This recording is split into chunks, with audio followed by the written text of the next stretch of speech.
got everybody? Great. The camera's in gear. Oh, you're still working on it? Are you ready there? Good. Are you good? All right. Good morning, everybody. Thank you for joining us. We've got 8 days left in this spring session with the General Assembly, and we're encouraging bipartisan compromise and focus. Focus, focus.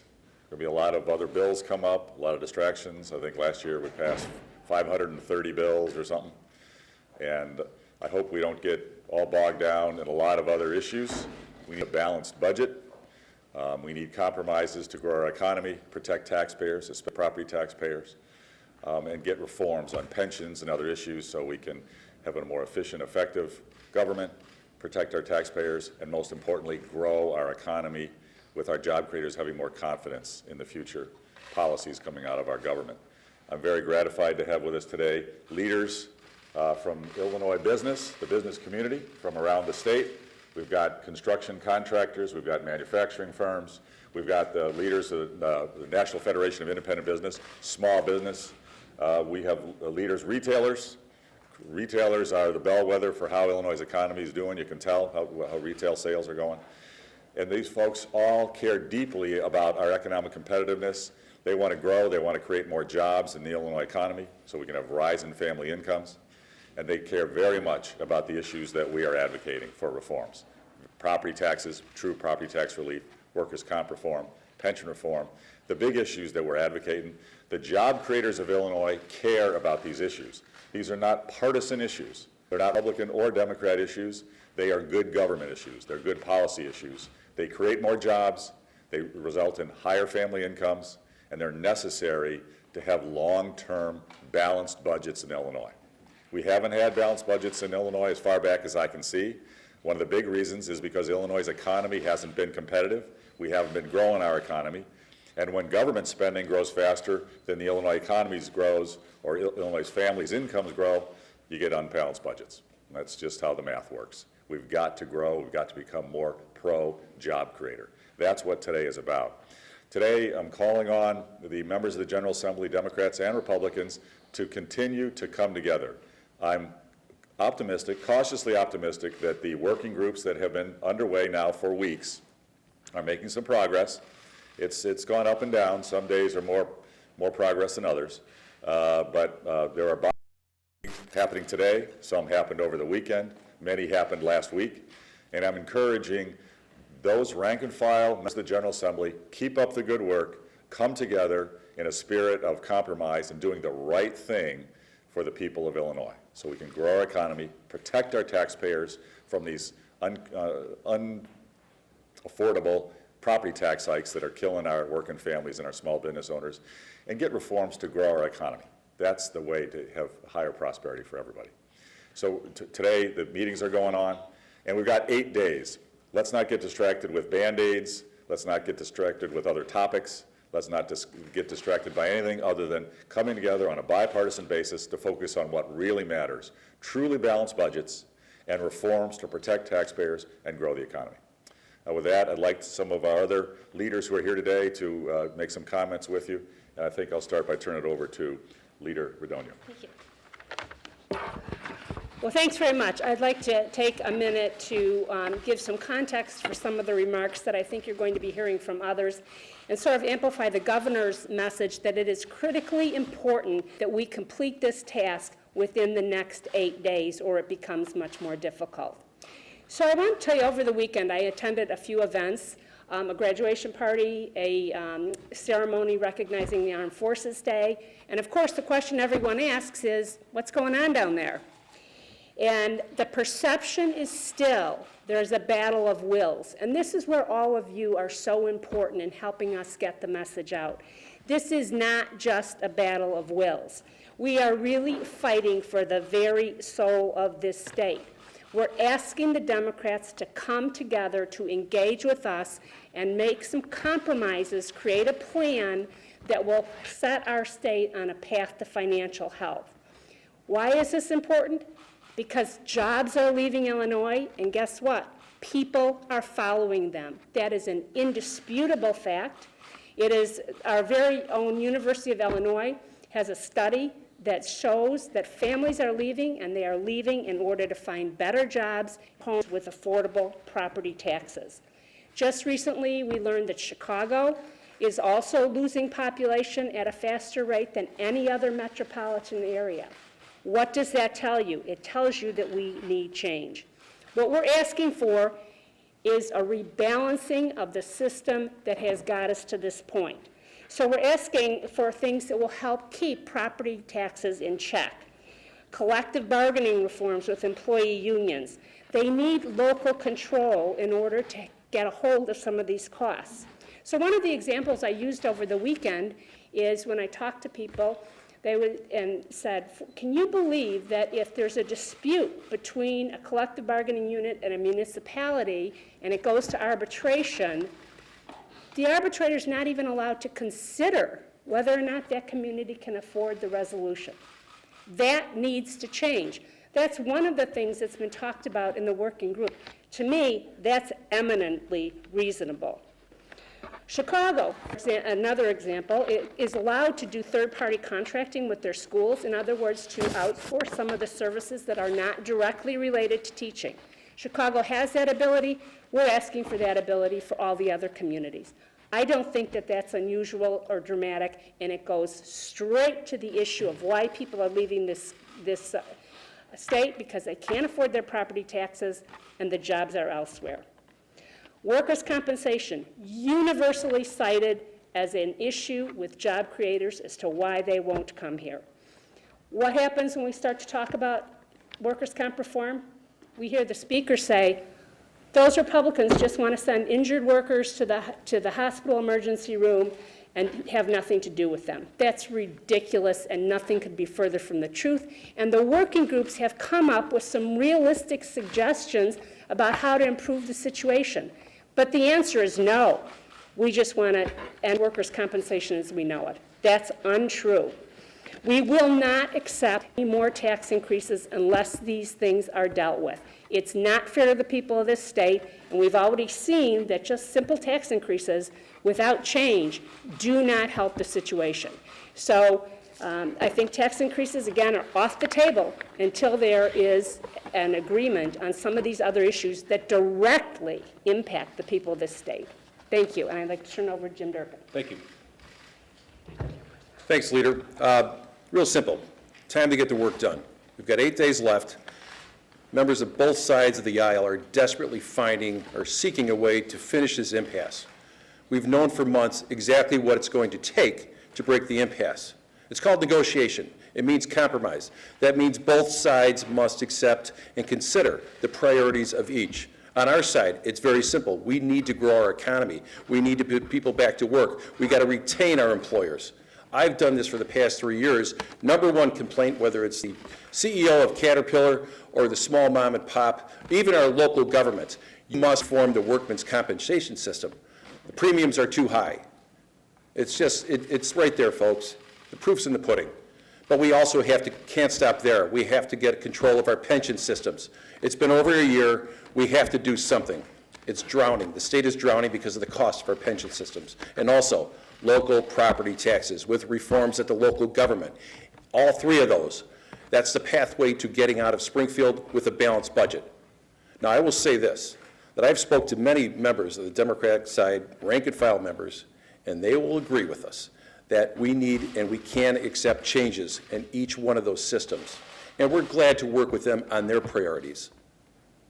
And I've also talked to a leading member of the Democrat caucus and said, look, if the parties really wanted to do it, we can do a budget in 48 hours. Well, I tell you what, we're 8 days out. Illinois is not going to accept another year without a budget. But I will say this, if we leave by the end of the month without a budget, it's not because the Republicans, the governor, and the Republicans and House Republicans are not willing to negotiate and compromise to find a solution. It's not going to be in our hands. It's going to be on the Democrats' hands.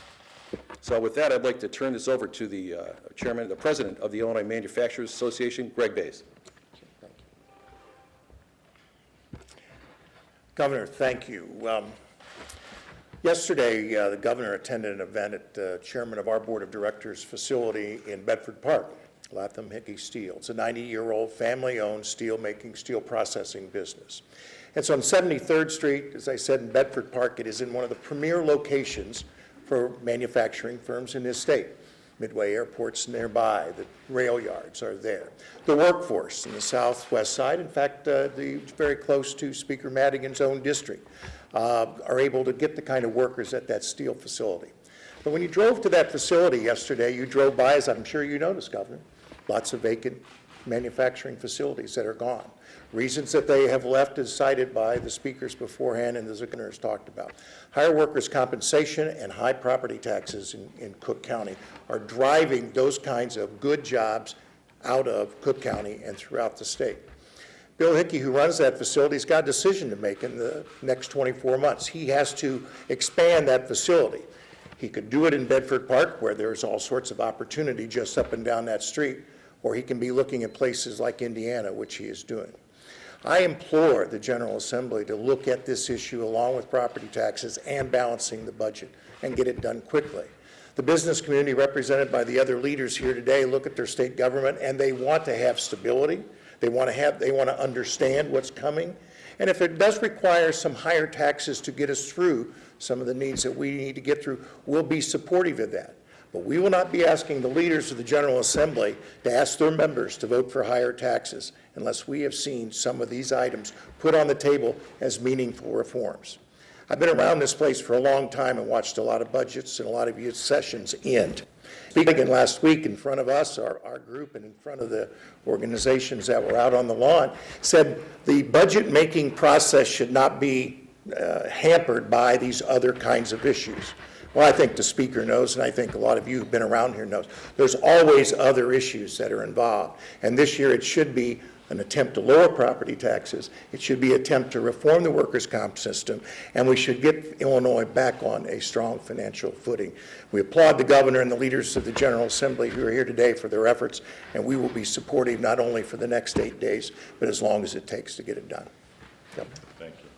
Thank you, Mr. Bays. I encourage you in the media, as we break here, to do Q&A, to ask questions of any and all the attendees, both as a group but also in one-on-one discussions. I want to reiterate that everything that we're advocating is bipartisan. There is not a single issue, not a single reform that we're advocating that doesn't have bipartisan, strong support.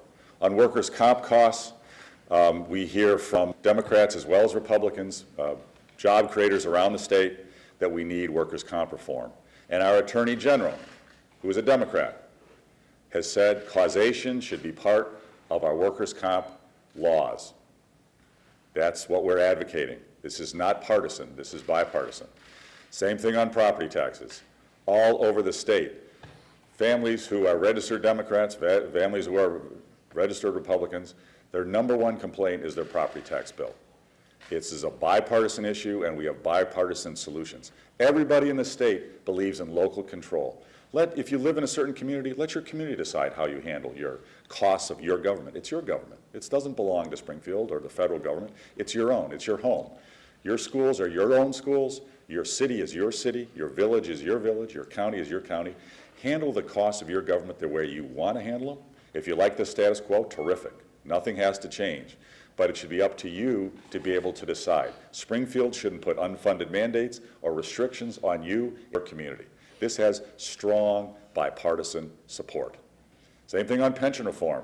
Democrats and Republicans have come together and said we need pension reform, and I'm willing, as part of a compromise, to have a pension reform that doesn't go as far as we really need to go. I'm willing to support the Democratic president in the Senate, John Cullerton, his pension reform proposal. It's not even mine. It doesn't go far enough.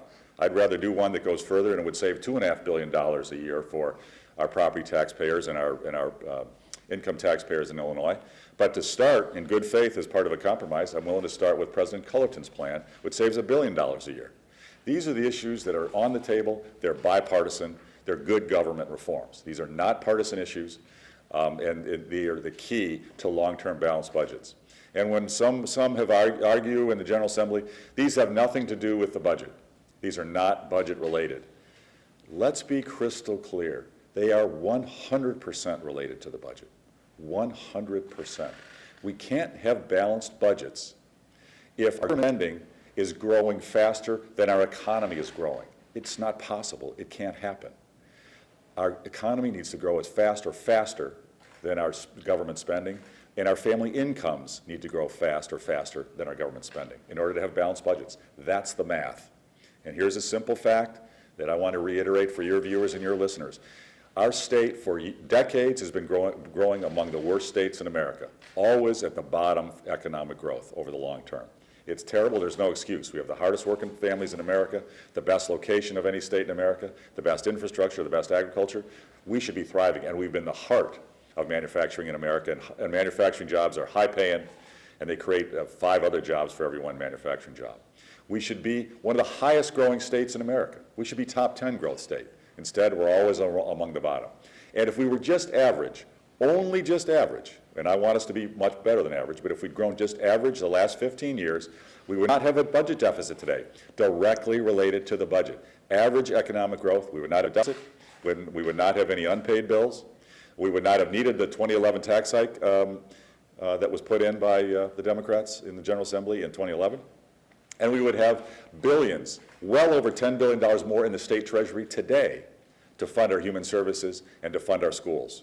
And probably to give a tax rebate. That would be a novel idea in Illinois. We could actually afford to give a tax rebate if our economic growth had been strong enough that we could do that. Economic growth is the key, and all of our reforms that we're advocating to help small business become bigger business are about growth. Growth will get us to balanced budgets. That's why we've got to stay on these issues. We need reform as part of a grand compromise. We can look at some new revenues. I've said I'll support them. And I've also said we can get spending agreements, spending reductions. We've worked out a framework for the budget in recent weeks. The framework's right there. And I am willing to do new taxes as part of a grand bargain. I'd rather not, but I'm willing to do it. That's what the political process is about compromise. But what I won't do is just put in a massive tax hike as part of a budget and think that's going to solve the problem. Tax hike with no reform doesn't make any sense. So we need to either raise a budget with new revenue and spending cuts along with reforms, or if the Democrats would like, we can do a budget with no reforms but no new taxes. But that's hard, and they've indicated, we've had much feedback from the Democratic caucus, they don't want to have to cut very much. Well, we can't. Somewhere, something's got to give. We can't keep going down the road of these unbalanced budgets. With that, I'll open up to questions. You said that if there's no budget by Monday, you said that you want an education bill, at least what you want in that education bill, and without a budget, you have said you want more money into schools. How do you accomplish that? Well, so last year, I did sign an education bill last year, even though we didn't have a budget, because to me, our kids come first. Our kids and their education should come first, no matter what else happens with a budget. And last year I signed it, and this year I've said, I hope education be part of a grand compromise with a truly balanced budget. That's far and away the first choice, and that's what I'm advocating. But I have asked the General Assembly, if we can't work out the budget by May 31st, and I'm optimistic we will, but if we can't, no matter what, we should have a clean school funding bill so our schools can know what's coming and can open on time. There is no excuse to hold up our schools or hold our schools hostage for this budget process. We bring in over $32 billion a year in revenue, so we have the cash to fund our schools properly. And what I've said is, let's increase state support for schools. I asked for more last year than the General Assembly gave me. This year, I've asked for full foundation level, no more proration, no more proration. We should go to 100% of the foundation level this year, no matter what. And we have the money is there if we treat our kids and our teachers as the top priority. So I've said, no matter what, let's go to the full foundation level. I've been clear, I don't like the education funding formula that the Democrats last updated in 2003. It's not my formula. Every year, under our current funding formula, every year, some districts get some more money from the state, some districts get less. That's been true for decades. I didn't make that up. I don't particularly like it, but it is what we have. And changing it is hard because every legislator looks at what happens in a funding formula in their district. And any funding formula that cuts a school in their district, they don't like. And every legislator looks and says, well, that funding formula gets my schools more money, so I like that one. And pretty soon you got people going like this. What we shouldn't do is hold up overall funding, go increasing, and schools opening on time. I've also asked for early education which is a critical, essential issue for, especially our low-income kids who are growing up without all the advantages of higher incomes. We should support early childhood education, increased funding as well. Can I ask about math and tone? You talked about math a few times. Part of the About math? Oh. just like a year ago, the leaders here that are representing their side both have significant minorities and you still have Democratic majorities to deal with. And your tone today is very conciliatory, but Saturday in Peoria, you talked about the Chicago machine and the corrupt insiders and all of these terrible things that they've done to the state, and you're going to have this massive campaign against them, biggest ground game ever. So aren't you doing the same thing you're doing last year, and what's changed to try to get something through without just a straight budget, without the turnaround agenda? Well, change takes persistence. Change is hard, and we're advocating change in the system. We've had a broken system and unbalanced budgets in Illinois for decades and job losses for decades. So if you don't get it and schools don't open or colleges? No, but they can open. We didn't get a budget last year and schools open. There's no reason that schools can't open. Which I don't think are represented here, are still laying off people. How long can this go on? So our human service agencies have been suffering in Illinois for years and years. They do not get paid on time. This is not in the past year. This is going past years. It's never been this bad. Well, you know what? Our economy's gotten worse, and the deficits are out of control. We need to change, and change is hard, but we're going to get there. The exciting thing, Democrats in the General Assembly in private, many of them, not all, many of them agree with the reforms. Name one or two? Well, I'll say the one who's said it publicly is Elaine Neckritz. She has said it publicly. Most of them are unwilling to say much publicly because they don't want to get retribution. Change is hard. Change is scary. But there's agreement in private. The question is, will the Democrats stand up and do the right thing together for reforms, or despite the fear of retribution? That's really what this boils down to. Will the Democrats and the supermajority stand up and do what they know is right? What we can, I think, these are bipartisan reforms. It's the right thing to do for the people of Illinois. Yes. I've seen the movie Groundhog Day a number of times. I feel like It's a good movie, isn't I it? feel like we're reliving the same thing over and over, week by week, day by day. Now it's starting to turn year to year. I mean, at this point, is everybody afraid that we're just going to relive last year all over again? Just as many courses, just as many programs cut, just as many unsure possibilities? I mean, it's kind of scary, right? Oh, it's terrible. There's no reason, there's no excuse we can't have a balanced budget, which we haven't had in years, a balanced budget and a strongly growing economy. We can get there. The reason I'm hopeful that you're not correct, it's just going to be exactly like last year, is many more Democrats are saying in private that it's the right thing to do is get a grand compromise. Out in public, though, I mean, if I were the actual taxpayer, what I want to hear up front as opposed to behind closed doors. Yeah, exactly. That's what we're asking. That's what we want. Say it publicly, and let's take some votes. Let's vote on these issues. Let's get some votes done. You're going to see a lot of votes and a lot of bills pop out this week. I hope they relate to what matters. We don't need Band-Aids. We don't need to declare another state pie. We don't need to declare another state vegetable. We don't need to declare another illegal substance that we should expand. We need to focus on what matters. People's incomes need to rise. We need more jobs in this state. We need to bring down our property tax burden. We need to reform our pensions so it's fair to our workers and to our taxpayers. And we should reform our political system, bipartisan, fair maps, term limits. Huge bipartisan support. Why can't we do this? The people want it. Let's keep working for it. Yes, sir. Pension, workers' comp, collective bargaining, those are all big. Those don't come together easily. How do you get one or all of those done between now and the 31st? Well, we've been working on all of them for well over a year. So it's not like, oh, we're out of time, or this is too much to do too quickly. None of this has all been worked on for over a year. And there has been bipartisan negotiations going on for over a year. And most of what needs to happen is already in bill form.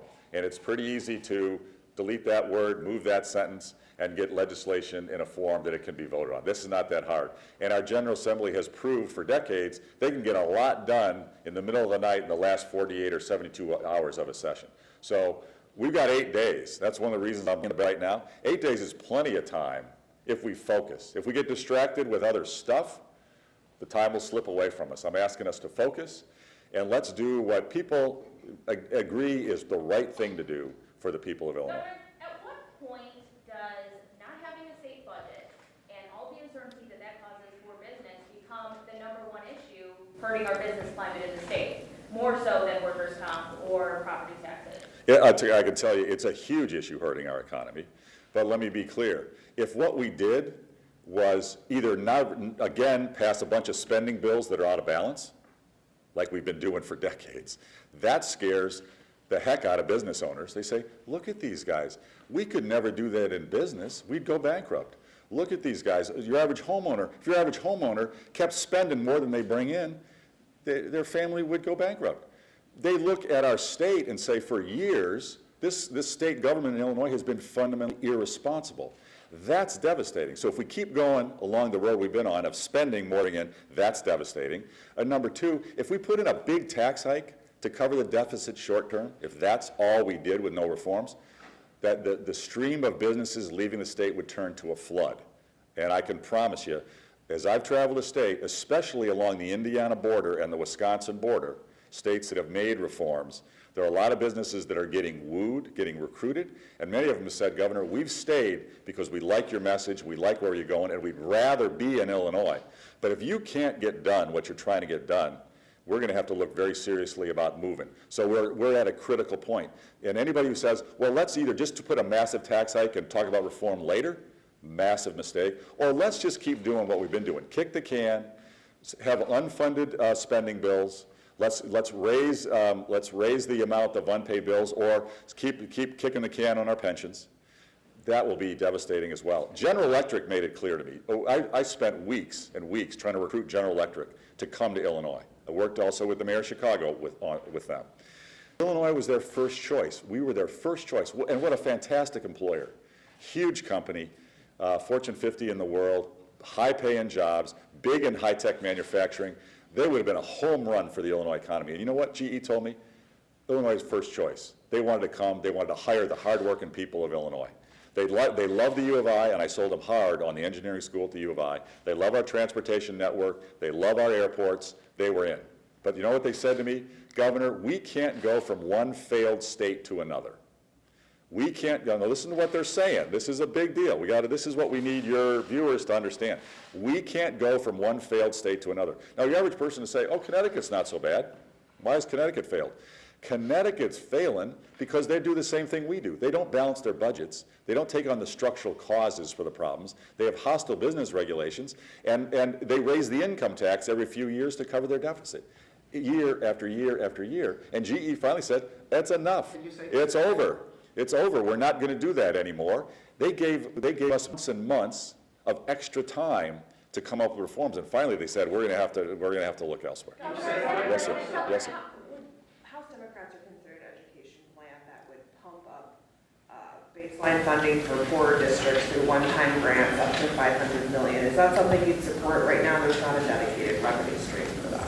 Well, I'm hearing a lot of rumors about what might come out of these working groups and also out of bills. I don't want to jump ahead and speculate about what might come out or what my view might be. I'm encouraging bipartisan reforms with a balanced budget, and I'm cautiously optimistic it'll come out. That's all you get for K through 12, which you said you want to fund. Well, I don't want to speculate, and I certainly don't want to put a damper on the hopeful tone that many Democrats and Republicans are holding in the General Assembly. You know, Senator Yes. Said that Oh, I'm sorry. Well, you got one already. You didn't get one. Okay, go ahead, Amanda. Senate President Cullerton has said that he won't go along with pension changes because there's this outstanding question of the absentee members' contracts, and he wants that issue settled too hard. Say we're going to take away your pensions, and we know what your health care costs, what your salary is going to be. So what are you doing about that? And also, can you clarify, must causation be part of workers' compensation? Will you take any workers' compensation plan? You snuck in an extra one. You snuck in an extra one. You violated Catherine's rule. So, all right, let's calm. I'll do both those. So the answer is we need to move the needle on workers' comp. There isn't one particular issue Because there's several ways to, I'll use the phrase skin the cat. There's several different approaches, but it needs to make us more competitive. What we can't do is a tiny change like we did back, what was it, 5, 6 years ago. It was a change, and people ran around saying, well, aren't we wonderful, we reformed workers' comp. It brought us down like 2 notches or something in terms of, 47. okay, so he knows. We can't just only move a little. Now, we don't have to be like Indiana and be the lowest workers' comp costs, because we have harder working people, a better location, better resources. So, but we've got to be more average. So whatever moves us to be more average and competitive is the answer. And I'm open to different ideas. Now, your first question was about the negotiations and the pensions. Yeah, I love John. That comment's kind of goofy. I mean, here's the issue. He's advocated for pension reform. I'm advocating his plan. That has nothing to do with any particular round of contract negotiations. They're not related. And here's a critical point. We have come to terms with 18 unions now, and in good faith. And we have got a very reasonable proposal on the table with our largest state government employee union. I personally believe, I've got a lot of friends in state government, a lot of friends who are AFSCME members. Virtually all of them have talked to me about it, say they're okay with it. I believe if the union leaders allowed our proposal to go to a vote, it would pass. It's a reasonable deal. It's very straightforward. And we're given bonuses and a chance to make more money based on productivity and based on gain sharing for taxpayers. That's a win. It's a reasonable proposal. And we're just following the rules, following the law, and anybody who thinks that somehow it's fair or reasonable to strip me of my ability to negotiate in good faith on behalf of taxpayers and hand the process over to an unelected arbitrator, that's just wrong. And that's this bill that I vetoed. That's unreasonable. Thanks very much, everybody. Appreciate it.